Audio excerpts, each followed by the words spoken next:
Prends une minute, questionne-toi. Souhaites-tu élever la prochaine génération de leaders ou de dictateurs? Je pense sincèrement que le futur se construit dès aujourd'hui, dans chaque mot que nous prononçons, dans chaque geste que nous faisons, mais surtout dans la manière dont nous élevons puis éduquons nos enfants. Salut à toi, bienvenue dans la saison 2 d'Ensemble Impactons Demain, renommée pour l'occasion Ensemble Impactons Demain Éducation, le podcast dédié à l'éducation positive. Chaque semaine, j'explore avec toi les facettes d'une parentalité saine, des façons innovantes d'accompagner nos enfants, afin que nous, parents, professionnels, société, nous impactions positivement l'avenir. Alors je suis Vincent Lopez, coach professionnel certifié spécialisé en éducation et en parentalité positive. Je suis passionné par l'humain, par l'éducation et l'importance de relations familiales saines et constructives. Au programme, je te propose des conseils pratiques, des recherches éclairantes, tout pour t'accompagner dans cette merveilleuse aventure qu'est l'éducation. Ensemble Impactons Demain Éducation, c'est bien plus qu'un simple podcast. C'est un mouvement vers une parentalité consciente et éclairée. Parce que le futur, il commence avec les leçons qu'on enseigne aujourd'hui. Rejoins-nous dans cette aventure pour ensemble impacter l'avenir par l'éducation. Salut à toutes et à tous, bienvenue dans l'épisode 78 de Ensemble Impactons Demain Éducation. Alors aujourd'hui, on continue notre discussion passionnante avec Julie Coignet, naturopathe spécialisée dans l'accompagnement des troubles digestifs. Si tu l'as écouté lors des 2 premiers épisodes, eh bien tu sais déjà à quel point Julie est une mine d'informations et de conseils pratiques. Et si tu ne les as pas encore écoutés, je t'invite à aller les écouter pour pouvoir prendre le fil de cette 3e partie. Donc aujourd'hui, dans cet épisode, on va aborder un sujet qui touche beaucoup, pour pas dire tous les parents même du monde, j'ai envie de te dire, l'alimentation des enfants. Alors on l'a abordé la semaine dernière déjà, en parlant notamment du microbiote. Aujourd'hui, eh bien, dans cette partie de l'échange, Julie, elle va nous expliquer comment elle utilise par exemple la technique des petits pas pour aider les familles à améliorer l'alimentation de leurs petits bouts sans tout bouleverser du jour au lendemain. Elle nous parle aussi des produits transformés et de l'excès de sucre. Ce sont ses 2 ennemis jurés à Julie, mais aussi elle nous donne des solutions concrètes pour pouvoir les éviter ou y remédier en tout cas. Elle va nous partager également des astuces pour pouvoir inclure toute la famille dans ce processus de rééquilibrage alimentaire, parce que comme elle le dit, l'équilibre c'est le même que ce soit pour les enfants ou pour les adultes, la seule différence c'est les quantités qui vont changer. Alors prépare-toi à découvrir des conseils précieux, des anecdotes intéressantes et même où et comment trouver des recettes simples et saines pour les goûter de tes enfants. Comme d'habitude, je t'invite à t'installer confortablement et c'est parti pour ce 3e volet de notre échange avec Julie. Tu vas voir, c'est encore une fois riche en découvertes et en bons tuyaux. Bonne écoute. Comment toi, en tant que naturopathe, justement, t'abordes l'alimentation avec les enfants, qui est un sujet qui est toujours, pour avoir accompagné de nombreuses familles, qui est toujours très préoccupant finalement, qu'il y ait des problématiques ou pas, il y a toujours plein de questions autour de l'alimentation et de l'alimentation pour les enfants. Comment comment tu abordes l'alimentation avec les enfants et quels sont les conseils les plus... Alors, on l'a dit et j'insiste à nouveau, chaque personne est différente et donc il faut être clair de voir si ça s'adapte à soi ou pas. Mais disons des principes généraux que tu as l'impression qu'ils reviennent dans les conseils que tu peux donner dans l'alimentation aux enfants. Alors, dans la première partie de ta question, comment j'aborde l'alimentation, je dirais qu'il y a 2 choses dans ma façon, en tous les cas, de travailler. La première, c'est que j'utilise la technique des petits pas, c'est-à-dire que je ne suis pas du tout à vous dire changez tout du jour au lendemain, votre enfant il boit 3 biberons, et ben vous arrêtez demain complètement. Avec cet enfant, par exemple, j'ai conseillé à sa maman de remplacer au début de faire 3 quarts de lait de vache, un quart de lait végétal, par exemple, puis petit à petit, moitié-moitié, puis voilà, au bout d'un moment, de proposer autre chose, de prendre le temps, elle aussi, de se poser pour prendre un petit déjeuner. Comme ça, la petite fille avait envie aussi de petit déjeuner avec sa mère, voilà. Et j'essaye d'inclure toute la famille pour que ce soit aussi plus facile. Moi, mon objectif, c'est que vous ayez des résultats, en fait, que les gens aient des résultats. Donc, je trouve toujours un plan A, un plan B, un plan C, des subterfuges pour essayer de donner le maximum de chances aux gens d'y arriver. J'ai aucun intérêt de leur envoyer un protocole qu'ils n'arriveront jamais à mettre en place, juste pour me dire, ah super, j'ai envoyé un truc hyper précis. Aucun intérêt. Moi, le but, c'est qu'on ait des résultats. Donc, les petits pas, c'est ce qui marche le mieux. Et englober toute la famille, c'est aussi en général ce qui change le mieux. Mais des fois, c'est dur parce que ça veut dire que les parents doivent aussi changer certaines choses pour le bien-être de leurs enfants. Et ça, c'est pas toujours le plus simple. Bref, parce qu'en vrai, l'équilibre est le même pour les enfants et pour les adultes. Donc, ce que je vais dire pour un enfant, dans le rééquilibrage de l'assiette et de l'alimentation, ça va être valable aussi pour les adultes. On va juste changer les quantités, on va adapter un peu, mais l'équilibre global, c'est le même. Donc voilà, c'est tout à fait adaptable à toute la famille. Par exemple, tu me demandais des exemples concrets. Alors, les deux principales choses qui touchent tout le monde et sur lesquelles je me bats le plus, on va dire, c'est les produits transformés. Donc, bah, je comprends après qu'on n'ait pas le temps, qu'on n'ait pas envie, qu'on n'ait pas le courage, mais je pense que si ça devient une priorité parce qu'on prend conscience que c'est important, bah, on trouve une organisation qui marche. Moi aussi, je travaille beaucoup, mon mari aussi, on n'a pas toujours le temps. Le soir, on n'a pas envie toujours de préparer les choses, mais quand on cuisine, on fait en grande quantité. Mais le week-end, dès qu'on a un peu de temps, on essaye d'anticiper les repas d'après parce que c'est une priorité. Et quand c'est une priorité, on trouve toujours le temps. Ça, vous pourrez pas me dire le contraire. Si votre enfant a été hospitalisé, vous trouveriez le temps d'aller le voir. Excusez-moi pour l'exemple glauque, mais voilà, quand c'est important et urgent, on trouve. Donc, c'est juste changer un peu aussi de mindset et se dire que ça doit être une priorité. Donc, le moins possible d'aliments transformés parce qu'il y a plein d'ajouts, il y a beaucoup de sucre, beaucoup de sel, beaucoup d'additifs et tout ça, c'est une bombe à retardement pour l'intestin de votre enfant. Attention aussi au goûter qui font le lien avec mon deuxième point qui est le sucre, qui sont souvent les boîtes à goûter des aliments transformés, sous vide, et en plus, bah, du coup, très, très sucrés. Donc, c'est pour ça que j'ai fait un petit e-book de recettes. J'en profite pour vous en parler si ça peut intéresser certains parents. C'est des recettes qui sont simples, qui prennent pas 2 heures. Il y en a des un peu plus complexes que vous pourrez vous amuser à faire le week-end, mais il y en a des très simples. Elles sont toutes validées par mes enfants. Elles sont toutes digestes et elles sont toutes sans sucre raffiné. Il y a un peu de sucre ajouté des fois, mais des sucres complets ou de coco plus digestes. Donc voilà, si ça vous intéresse, il y a 20 recettes, je crois, de goûter pour remplir les boîtes à goûter de vos enfants avec des choses faciles et saines pour eux. Donc, le moins possible d'aliments transformés. Et le deuxième point un peu général sur lequel je me bats aussi beaucoup, c'est l'excès de sucre. Le sucre, il y en a partout. C'est l'ennemi juré des enfants, mais pas que, des adultes aussi. C'est la récompense des enfants partout sur le marché où nous on se promène. Oh, il est mignon, hop, on lui donne une sucette, hop, on lui donne un truc. Il y en a partout, partout, partout. Donc, sans devenir complètement non plus hermétique et encore une fois, sans être trop rigide, on peut lâcher un peu, évidemment. Mais soyez vigilants parce que ça va vite en fait. Et je me rends compte même chez moi, où pourtant je suis hyper vigilante sur le sujet, mais entre les goûters à l'école, les anniversaires, les repas chez les copains où on surveille pas toujours qu'il n'y a pas des glaces, des trucs qui traînent, bon, finalement, on se rend compte que la note, elle grimpe quand même assez rapidement. Et en fait, c'est un peu comme la cocaïne chez les adultes. Donc, si ça peut peut-être vous parler comme ça, l'addiction est la même, voire même le sucre est plus addictif que la cocaïne sur les souris. Donc, je ne sais pas si on peut, on peut se comparer, mais en tous les cas, voilà, l'addiction est très forte. C'est donc très, on a envie d'y retourner en permanence. C'est très inflammatoire. Le mauvais sucre, je ne parle pas du sucre naturel ou du sucre complet de temps en temps, mais le mauvais sucre est très inflammatoire.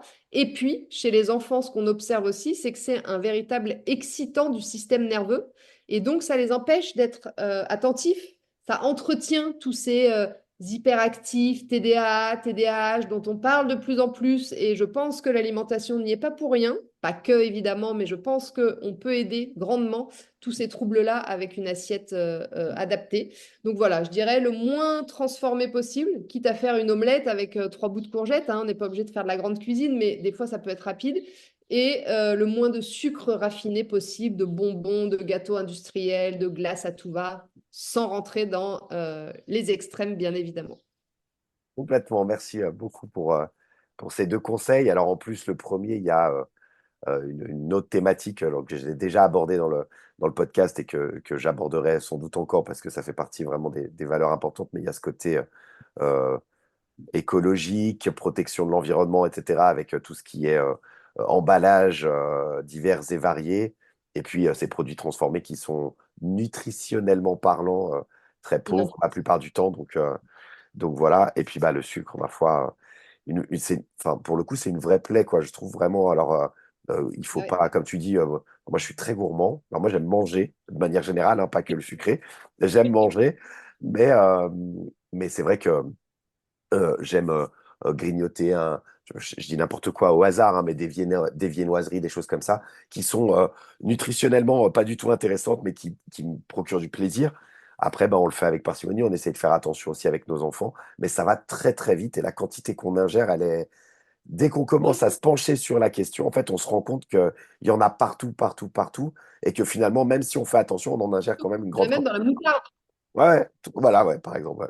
Il Donc, y en a même dans la moutarde, il y en a des choses improbables, tu vois. Donc, voilà, sans aller scruter toutes les étiquettes. Mais bon, si on peut déjà faire attention chez soi pour laisser un peu l'autorisation. Moi, avec mon premier enfant, j'étais hyper stricte. C'était le premier. Je venais d'être diplômée. Non, j'étais en fin de formation. Je me suis dit, moi, je vais être parfaite avec mon enfant. Vous allez voir ce que vous allez voir. Donc, je l'ai privé de tous les sucres. Mais alors, tous. Il est rentré à la crèche, ça passait encore. Il est rentré à l'école maternelle, alors là, c'était l'enfer. Il y avait des goûters, des bonbons, des anniversaires. Il se jetait sur les bonbons aux anniversaires. J'étais honteuse.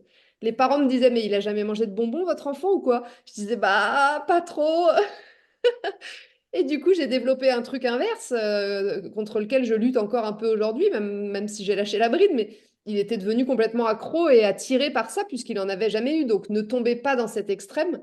Le deuxième, j'ai lâché dès le départ. Eh ben, il s'en fiche, il peut s'arrêter à la moitié de sa mousse au chocolat et il va se dire, moi j'ai fini, je la finirai plus tard. Le premier, il va pas s'arrêter tant qu'il l'a pas fini. Donc il y a le tempérament, mais je pense qu'il y a aussi ce que j'ai transmis. Et donc, si ça peut vous servir d'exemple, voilà, ne soyez pas non plus trop restrictif parce que ça ne marche pas avec les enfants de toute manière.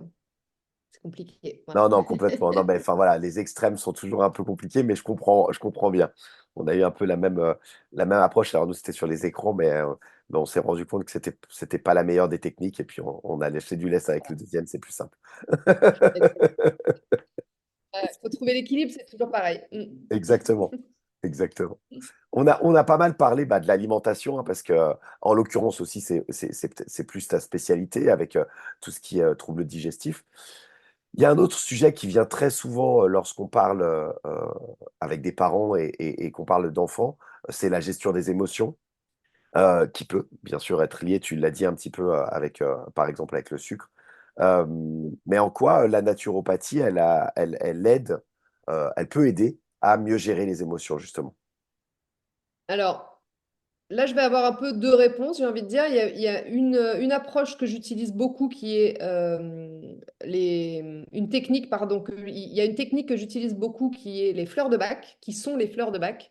Je ne sais pas si les gens connaissent, mais rapidement, je peux vous expliquer. C'est le docteur Bach qui a identifié une trentaine de fleurs il y a quelques années maintenant, et il a observé que chacune des fleurs avait un pouvoir de régulation sur une émotion. Pour vous donner un exemple concret, il y a une fleur qui s'appelle l'impatience et qui aide à rééquilibrer chez les gens qui sont très impatients, par exemple, à regagner un peu plus de patience. Donc, il en existe 38 des fleurs. Chacune a un travail et a pour mission de valoriser le côté positif de l'émotion négative qui est ressentie. Donc ça, je l'utilise beaucoup chez les enfants. Pourquoi? Alors, j'utilise aussi beaucoup chez les adultes, hein, mais chez les enfants, ça marche d'autant plus que les émotions sont pas très, sont un peu à fleur de peau. C'est un peu comme les animaux. Je dirais, ça marche bien chez les animaux aussi, les fleurs de bac. Mais chez les adultes, on a eu le temps de mettre des couches pour cacher nos émotions et pour les protéger. Donc, c'est plus dur de défaire ces couches pour arriver à atteindre les émotions qu'on veut travailler. Chez l'enfant, il n'y a pas de couche en fait, ou très peu. Donc les fleurs de bac marchent très bien. J'ai des bons résultats sur, par exemple, les cauchemars la nuit, les anxiétés liées au sommeil, les enfants qui se réveillaient beaucoup et avec des fleurs de bac qui ont un sommeil plus serein. Après, il y en a un peu pour tout. Il y en a pour des peurs identifiées, il y en a pour des peurs plus floues, de l'anxiété. Il y a une fleur pour l'adaptation qui est intéressante pour les enfants qui doivent vivre une rentrée à l'école, un changement, un déménagement. Enfin voilà, il y a des fleurs pour plein de choses. Donc ça, j'utilise pas mal pour aider les enfants au niveau émotionnel. Et après, vous allez dire que je tourne en rond, mais les émotions, elles partent aussi de l'intestin et du microbiote, puisque tous les neurotransmetteurs sont synthétisés là. Et que du coup, si ça fonctionne pas bien là, ça peut créer de la déprime, de l'anxiété, un moral dans les chaussettes. Ça peut venir d'un déséquilibre au niveau du microbiote, donc chez les enfants aussi. Donc c'est pour ça que je m'attache toujours quand même à ça en priorité et que j'accompagne avec les fleurs de bac pour soulager, on va dire, en parallèle. Ah ouais. Et oui, on en revient à l'alimentation forcément, alors oui, c'est tourné en rond peut-être, mais c'est notre carburant, on l'ingère, c'est ce qui fait fonctionner. Donc forcément que ça a un lien, et j'espère qu'avec les années et le temps et les découvertes que l'on fait au fur et à mesure, qui souvent viennent confirmer en plus des choses que dans les médecines plus traditionnelles, plus ancestrales, je sais pas comment dire, plus naturelles, on sait en fait, alors pas forcément de façon scientifique au sens premier du terme, mais voilà, on découvre. J'espère qu'avec le temps, on apprendra un peu mieux à manger déjà à l'école, en fait, tu vois, dans les programmes scolaires, etc., et que ce sera transmis aux enfants. Après, je ne sais pas si tu voudras le laisser ou si tu le couperas, mais j'ai parfois des médecins qui viennent me voir en consultation, qui sont médecins, qui ont des troubles digestifs et ils n'arrivent pas à s'en sortir. J'ai eu récemment une étudiante en médecine et je me suis permise de lui poser la question parce que j'avais entendu dire qu'il y a quelques années, ils avaient, dans leurs 8 ans d'études, ils avaient, je crois, un trimestre de nutrition et voilà. Donc je lui ai reposé la question, je lui ai dit, est-ce que ça a évolué et tout? Elle me dit, on a une demi-journée. On parle de l'index glycémique. Non, de l'IMC, pardon. On parle de l'IMC, tu sais, le calcul poids-taille pour Ouais, voir ouais, si ouais, tout à fait. on est en sous-poids, voilà. Et c'est tout sur 8 ans d'études. Donc, je ne sais pas si on est prêt de changer, mais comme on est de plus en plus nombreux quand même à proposer des alternatives, j'espère que les messages vont passer à un moment donné, parce que c'est quand même hallucinant. Ouais, ouais, ouais, ouais. Après, c'est aussi, voilà, pour avoir eu la chance de vivre une expatriation, je me doutais hein, qu'il y avait un côté culturel, mais je me suis rendu compte à quel point c'était vraiment très fort, en fait. Et que dès le moment où tu commences à discuter, à voyager un peu, ou avec, dans d'autres cultures, il y a des automatismes. Et quand tu reviens, parce que je crois que même en France, en fait, hein, on a des choses euh, plus anciennes dans nos habitudes alimentaires qui étaient très bonnes et qui ont évolué avec le temps et avec l'industrie agroalimentaire et qui sont devenues mauvaises. Mais en fait, quand tu reviens à des choses un peu plus, Bon sens. ouais, à plus de bon sens et à discuter avec tes grands-parents ou tes arrière-grands-parents si tu as l'occasion, tu verras qu'il y a pas mal d'habitudes alimentaires qui étaient très bonnes et qu'on a changé pour un Tout mal finalement. Et oui, et c'est clair. Et souvent, moi, je dis aux gens, en fait, tout ce que je vous dis, ce n'est que du bon sens. Mais qu'on a besoin de rappeler aujourd'hui parce qu'on s'en est éloigné. On est déconnecté de nous, voilà, tout va vite, on n'a plus le temps de manger, plus le temps de respirer. Donc, le corps, il n'est juste pas fait pour fonctionner comme ça. Mais comme tu dis, si on revient un peu aux choses plus anciennes, finalement, c'est du bon sens et c'est ce qui correspond le mieux à la pleine santé, effectivement. Ouais. Ouais, exactement, exactement. Trop bien, merci pour toutes ces choses. On en a parlé un petit peu au début avec ma question sur les détracteurs de la naturopathie. Est-ce qu'on pourrait revenir sur les plus grands mythes ou les plus grosses euh, comment dire, bêtises peut-être que tu as pu entendre sur la naturopathie et de casser un petit peu ça, quoi. Ouais, avec plaisir. Alors, au niveau de la naturopathie pure et dure, bah, je dirais que tout ce que j'ai pu entendre sur le côté un peu extrême et la mauvaise image de la naturopathie, c'est-à-dire que quand on va voir une naturopathe, on ressort avec un programme pour ne manger que des graines et voilà, que les naturopathes ne mangent que des graines, ne mangent que ce qui vient de la terre, que voilà, bon, c'est pas du tout mon approche. Je ne suis pas non plus avec des pulls qui grattent et des poils sous les bras. Je suis tout à fait civilisée. Voilà, ça c'est un peu l'image encore ancienne qu'on peut avoir de la naturopathie, un peu, je sais pas, entre la sorcière, le gourou et l'homme ou la femme des bois, tu vois. Vous allez sur mon Instagram, vous allez comprendre que je suis pas du tout dans cette case-là. Et voilà, c'est terminé pour cette troisième partie et avant-dernière partie de notre échange avec Julie. Merci d'avoir écouté cet épisode jusqu'à la fin si tu es toujours là. J'espère que cet échange t'a apporté plein de conseils précieux, d'idées concrètes pour adapter, peut-être même modifier si besoin l'alimentation de tes enfants. On a discuté éducation alimentaire, de son lien aussi avec l'écologie. Je trouve assez fascinant de voir comment manger sainement, ça peut aussi contribuer à protéger notre planète tout en réduisant un impact sur notre santé. Je prends l'exemple de réduire les emballages pour les produits transformés, par exemple, dont on a parlé. Et bien sûr, on a parlé de l'éducation dès le plus jeune âge, peut-être à l'école, qui est essentielle pour pouvoir instaurer des bonnes habitudes alimentaires. On a parlé également avec Julie de la gestion des émotions dans cet épisode, comment la naturopathie elle peut aider sur ce domaine-là. Elle nous a parlé des fleurs de Bach, de l'importance aussi de l'alimentation pour le bien-être émotionnel, avec ce lien entre le microbiote dont on a parlé la semaine dernière, le microbiote intestinal, et nos émotions. Et je trouve assez fou de voir à quel point tout est lié, finalement, tout est connecté. Alors pour résumer, je te rappelle rapidement les 5 astuces pratiques que Julie nous a partagées. La technique des petits pas, de faire des changements qui soient progressifs dans l'alimentation de tes enfants ou dans l'alimentation familiale. Par exemple, remplacer progressivement du lait de vache par du lait végétal. C'était un exemple qu'elle nous donnait. Le fait d'impliquer toute la famille, d'engager tout le monde dans des nouvelles habitudes alimentaires, c'est plus facile et plus efficace sur le long terme. De réduire les produits transformés, éviter autant que possible tous les aliments industriels, même si ça demande un peu d'organisation, les bénéfices sont vraiment très riches. De limiter tout ce qui est excès de sucre, d'être vigilant sur cette consommation de sucre, surtout de nouveau dans les goûters industriels ou les produits emballés de manière générale, et d'utiliser des solutions naturelles, comme je te le disais, pour les émotions, telles que les fleurs de bac, qui peuvent vraiment aider à équilibrer les émotions des enfants. Voilà, j'espère que ces conseils ils te seront utiles et qui pourront t'aider à améliorer l'alimentation, mais aussi de manière plus globale le bien-être de toute ta famille, puisque comme on l'a dit, il n'y a pas que les enfants qui sont concernés. Je t'invite à rester avec nous parce que la semaine prochaine, on va terminer notre échange avec Julie. Elle va nous parler d'idées reçues, notamment des mythes sur les jus de fruits par exemple, ou de l'impact de certains produits sur notre santé. Elle va aussi nous expliquer comment la naturopathie elle peut contribuer à un bien-être digestif qui soit optimal. Bref, à nouveau, c'est un dernier épisode à ne pas manquer. En attendant, n'oublie pas de laisser un avis sur la plateforme d'écoute préférée et de partager cet épisode avec d'autres parents, d'autres personnes qui pourraient être intéressées, qui pourraient en bénéficier. Merci encore pour ton écoute, pour ta fidélité, et on se retrouve la semaine prochaine pour un nouvel épisode d'Ensemble Impactons Demain Éducation. D'ici là, prends soin de toi, à très vite, bye bye.